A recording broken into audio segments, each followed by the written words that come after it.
வணக்கம் நேயர்களே. இன்றைய நாள் இனிய நாளாக வாழ்த்துக்கள். நவகிரகங்களில் 7 கிரகங்கள் ஆட்சி செய்யும் 7 நாட்களை மட்டுமே ஒரு வாரம் என்கிறோம். அப்படியானால் மற்ற 2 கிரகங்களுக்கு நாட்களின் மீது ஆதிக்கம் கிடையாதா என்ற கேள்வி எழலாம். இதற்கு விடை தரும் ஒரு புராணக் கதை உண்டு.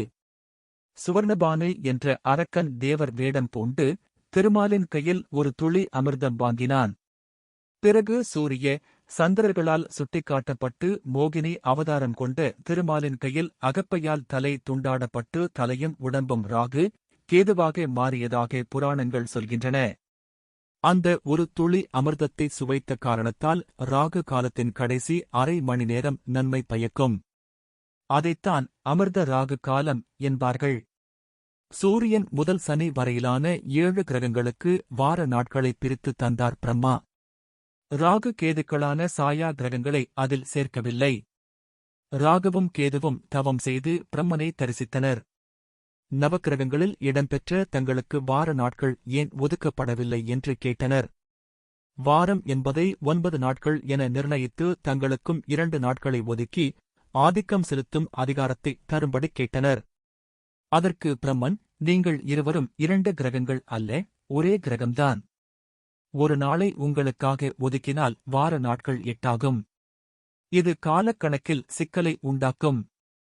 எனவே உங்கள் விருப்பத்தை வேறுவிதமாக பூர்த்தி செய்கிறேன் என்று கூறி ஒவ்வொரு நாளிலும் குறிப்பிட்ட நேரத்தை 1½ மணி நேரத்தை ராகுவுக்கும் 1½ மணி நேரத்தை கேதுவுக்கும் அவர்களுக்கு கொடுத்து அருள் புரிந்தார். ஒவ்வொரு நாளும் ராகு காலம் எப்போது, கேது காலம் எப்போது என பஞ்சாங்கத்தில் குறிப்பிடப்பட்டிருக்கும். கேதுவின் காலத்தைதான் யமகண்டம் என்று குறிப்பிடுகிறார்கள். அதனால் அது யமனுக்குரிய காலம் என்றும் அதில் ஆபத்துகள் நேரும் என்றும் தவறாக எண்ண வேண்டியதில்லை. ஜாதகத்தில் ராகு கேது என்பது சர்ப்பங்களுக்கு சம்பந்தப்பட்டவை என்பதால் இந்த கிரகங்களுக்குரிய காலம் விஷகாலமாக கருதப்படுகிறது. ஆகவே சுபகாரியங்களுக்கு ஏற்ற காலமாக கருதப்படவில்லை. ராகு கேது என்பது தலையும் உடலும் மாறி நிற்கும் கிரகங்கள். அதாவது அரூபி என்பார்கள். இவற்றின் இந்த தன்மை மனதில் சலனத்தையும் செயலில் தடங்கலையும் தரும் என்பது நம்பிக்கை. ராகு கேதுவால் ஏற்படக்கூடிய சூரிய சந்திர கிரகண காலங்களிலும் ஆத்மா மனம் தொடர்பான செயல்பாடுகளில் சுணக்கம் உண்டாகும் என சுட்டிக்காட்டுகின்றன ஞான நூல்கள்.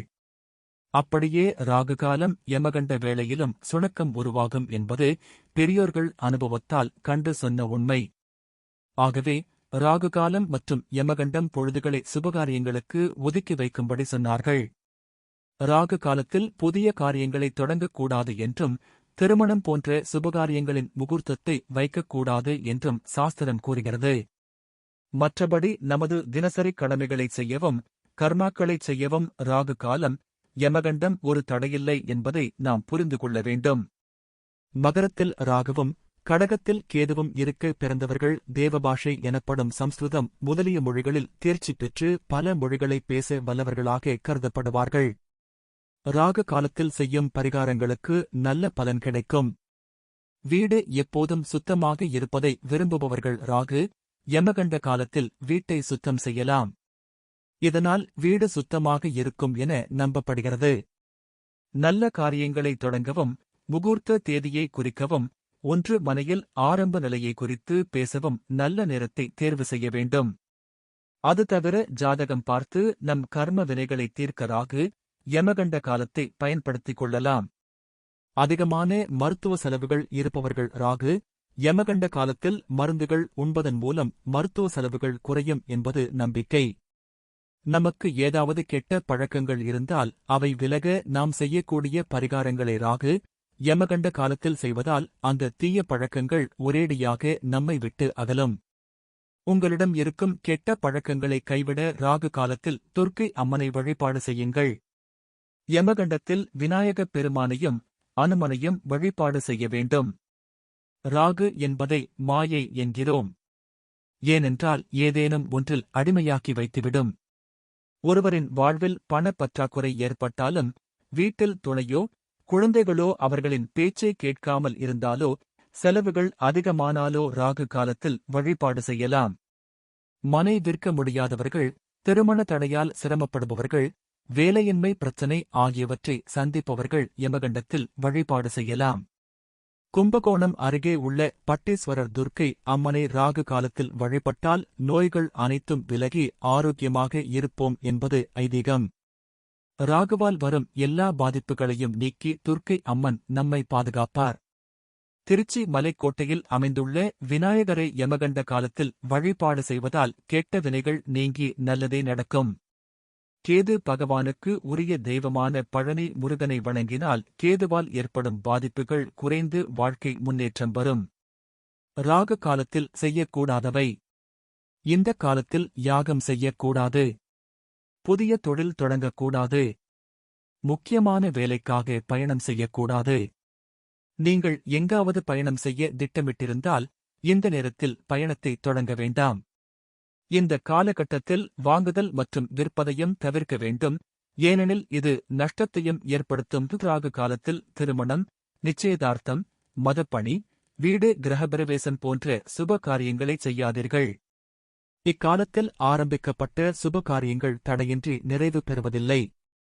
எனவே இதை செய்யாதீர்கள். ராகு காலத்தில் நெருப்பு, பயணம், பொருள் வாங்குதல், விற்பது, புத்தகம் படிக்கவும் வேலை செய்யவும் கூடாது. ராகு காலத்தில் வாகனங்கள், வீடுகள், மொபைல்கள், கணினிகள், நகைகள் அல்லது வேறு எந்த விலையுயர்ந்த பொருட்களையும் வாங்கக்கூடாது. ராகு காலத்தை தவிர்க்கும் பரிகாரங்கள். ராகு காலத்தின் போது பயணம் செய்ய வேண்டிய அவசியம் ஏற்பட்டால் தயிர் அல்லது இனிப்பு ஏதாவது சாப்பிட்டுவிட்டு வெளியே செல்லுங்கள். வீட்டை விட்டு வெளியேறும் முன் முதலில் 10 படிகள் தலைகீழாக நடந்து பின்னர் பயணம் செல்லுங்கள். இரண்டாவதாக, நீங்கள் ஏதேனும் சுபகாரியம் அல்லது மங்களகரமான வேலைகளை செய்ய விரும்பினால் ஹனுமான் சாலிசாவை படித்த பிறகு பஞ்சாமிர்தத்தை குடித்துவிட்டு சில வேலைகளை செய்யுங்கள். மீண்டும் இன்னொரு பதிவுல சந்திக்கலாம். உங்க ஆதரவு ரொம்ப முக்கியம். அதனால மறக்காம சப்ஸ்கிரைப் பண்ணுங்க, லைக் பண்ணுங்க, ஷேர் பண்ணுங்க. நன்றி.